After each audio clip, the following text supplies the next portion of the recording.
திருவள்ளுவரை ஏற்க மாட்டோமா? அகத்தியரை ஏற்க மாட்டோமா? தமிழ் கடவுளையும் நீங்க கொண்டு வருமா? அப்படி எல்லாத்துக்கும் எதெல்லாம் ஆதாரப்பூர்வமாக இருக்குதோ, எதெல்லாம் நம்முடைய கூடவே இருந்ததோ, 2000 ஆண்டுகளுக்கு முன்னால் ஆவணப்பூர்வமாக நிரூபிக்கப்பட்டதோ, அதையெல்லாம் நம்ம மறுத்து வருமா?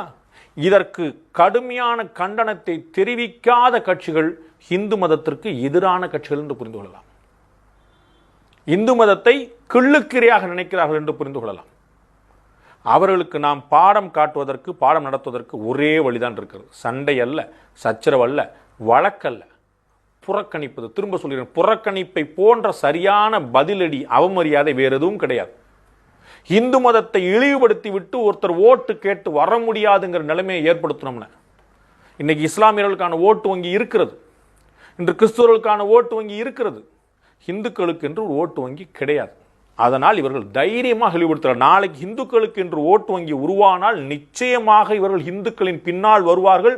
நான் இந்து, என் தாய் இந்து, என் பரம்பரை இந்து, என் பிள்ளை இந்து, நாங்கள் குடும்பமே இந்து என்று இவர்கள் வாயில் வருவதை நாம் சத்தியமாக கேட்க முடியும். அப்ப என்னுடைய மதத்தை இழிவுபடுத்தி, இஸ்லாமியர்களை அல்ல, கிறிஸ்தவர்களை யாரையுமே இழிவுபடுத்தக்கூடாது.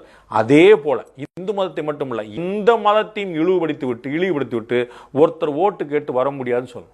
இந்து மதத்தை இழிவுபடுத்தினால் நாங்களும் உங்களை சேர்க்க மாட்டோம் என்று இஸ்லாமியர்கள் சொல்லணும். இந்து மதத்தை அவமதித்தால் நாங்களும் உங்களை சேர்க்க மாட்டோம் என்று கிறிஸ்தவர்கள் சொல்லணும். முதலில் இந்துக்கள் சொல்ல ஆரம்பிக்கணும். அப்படி இந்த மதத்தை இழிவுபடுத்துவது எவரையுமே நாங்கள் சேர்க்க மாட்டோம் என்ற தன்மை வெளிப்படுமானால் அன்னைக்கு இவர்கள் திருந்துவார்கள். தேர்தல், அரசியல், வாக்கு, தேர்தல், அரசியல், வாக்குரிமை, இதை சரியாக பயன்படுத்தினோமானால் இவர்கள் அத்தனை பேருக்குமே ஆசை ஆட்சியில், அதிகாரத்தில்.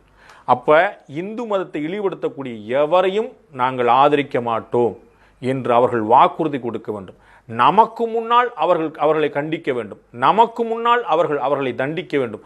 அப்படி நடந்தால் நம்முடைய மதத்திற்கான பாதுகாவலர்கள் என்று அவர்கள் கருதலாம்.